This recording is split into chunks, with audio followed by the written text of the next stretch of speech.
Hey everybody, what's going on? Hellmite here, bringing you another video from Grab the Lantern today. The patch notes for patch 7.7 have been posted earlier today, and that means it's time for another patch note rundown. As always, I'll be going through the most important and or biggest changes in the patch, and discussing what they might mean for the meta ahead, and what you should be looking out for if it's a champion you play, or the champions you've been playing against. Patch 7.7 was very champion focused, which is actually a pretty welcome reprieve from what we have been seeing of late. It's been a lot of systemic changes, so I'm happy that we're finally back to just buffing and nerfing champions, especially given that we've gotten to some professional strengths. But anyways, let's get right into it. First up, we're going to be talking about Amumu. He's been pretty much gone for a while, and Riot elected to give him some power back with a small mini rework around his passive. See, Amumu couldn't reliably get his passive on anybody or keep it refreshed for long. They just walk away, and it just wasn't a great place to be, so the passive has now been reworked. So what it does now is it causes enemies to take 15% bonus true damage whenever they take magic damage, as long as he can auto-attack them. That's a pretty big deal. 15% bonus true damage means that enemies marked by Cursed Touch will be taking a ton of damage even if they're tanks. So Amumu now actually kind of functions in a magic damage heavy comp, especially if some like Rumble Syndra maybe. So an interesting place to put him. In addition, his W will now refresh Cursed Touch whenever it hits an enemy, and it ticks much faster, so you can reliably keep Cursed Touch on the enemies. And his ultimate will also apply Cursed Touch to all enemies after it deals the damage. So it won't increase Amumu's burst damage, but it will increase the burst damage of allies following up on his ultimate. So, should be interesting. I think it doesn't address Amumu's major weaknesses, but it does give him a bit more of a reason to be picked, and I'm interested to see what people do with him now. Next up, Camille is getting nerfed. Surprise, surprise, she is still too strong. And this time around, Riot are nerfing her ability to escape from or set up ganks for her allies, because she's too good at both of those right now. The sustain on her W keep her topped up, so she never really is in fear of being at low health, and Hextech Ultimatum obviously is the best possible way to set up a gank. Your enemy can't leave for 4 seconds, that's nuts.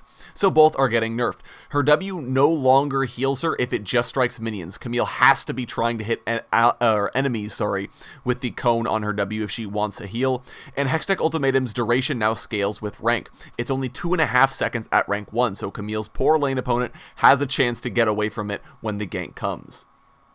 Next up, Galio is getting nerfed. He was just reworked in the last patch, and as I mentioned in my video, he did a lot of damage, and Riot agreed. So his damage is coming down a little bit. Colossal Smash now deals less damage overall, and his Q does less damage in the tornado, but actually has a higher ratio now on the wind hits.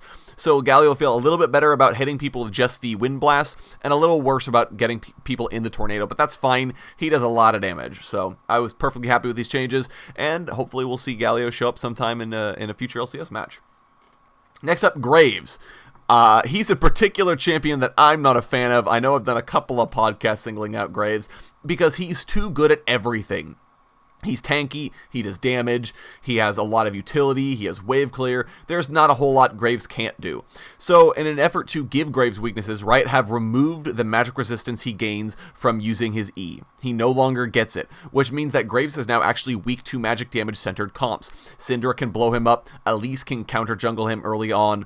It gives him a place to actually target, so when he shows up in the champ select, you're aware of what you can do to stop him other than just kinda giving up at the moment.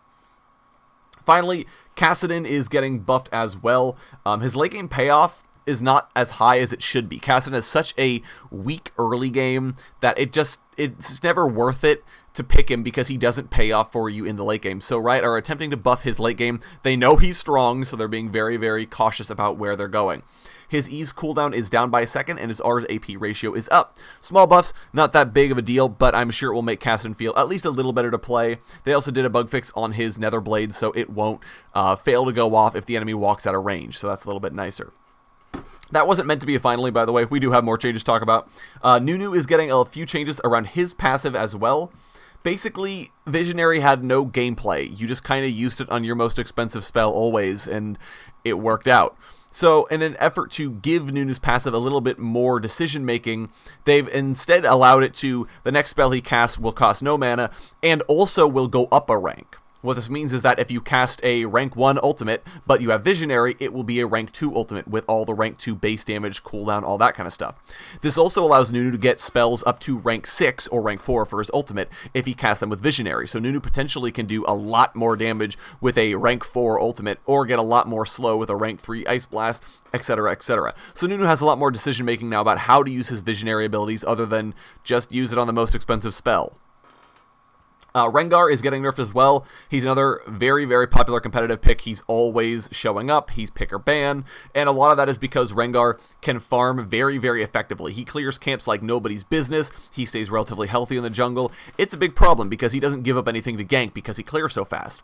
So Riot are nerfing the damage he does on his Q. The damage and the ratio are both reduced. The empowered damage has not changed though. So Rengar will be just as lethal at ganking, but his clears will not be nearly as fast, he won't be nearly as healthy, and it'll help curb him a little bit when he's trying to power farm. Next up, Shaco is also receiving some nerfs. I know the community has very much disliked him of late, despite his lack of success in the professional play, and it's because he does so much upfront burst damage with no counterplay. There aren't very many champions left who just straight up kill you the second they appear on your screen. Shaco is one of them. And especially given that Deceive's invisibility lets him get in range, you can't even see him coming. He just appears and you die. Or you get so chunked that you can't keep participating in the fight. This is where Riot have targeted. Backstab no longer does as much damage. The passive AD ratio has been nerfed, but there was an AP ratio added. So AP Shakos can feel a little bit better about building AP. Also, his Q no longer grants Shaco base damage, and his cooldown is now scaling. It's 16 seconds at rank 1, down to 14 at rank 5. So if you want to keep making stealthy plays as Shaco, you'll have to actually put ranks into your Q, and you just won't do as much damage the second you appear. This is a good change. It limits his insta-burst potential, and I think it doesn't overall nerf him his major strengths. Finally, this is the actual last change I want to talk about. Raptors are getting nerfed, of all things. They still do too much damage. There are very few junglers who can actually kill them on their first clear because you just get chunked. You have to immediately recall, and that's if you clear them without getting executed. So they're getting nerfed, actually. They have less base AD, but they do have slightly more health now, so you can stay at least a little bit healthier while killing the Raptors. Anyways, that's going to be it for me today, guys. Let me know the changes you're most excited for in the comment section down below. If you enjoyed the video, go ahead and leave a like. If you really enjoy the video, consider subscribing. I upload a video every Monday, Friday, and on patch days as well. And I may put out a video about the 2 new champions that were released today, so pay attention for that coming up. Anyways, thank you guys so very much for watching. I do appreciate it, and I will talk to you all later.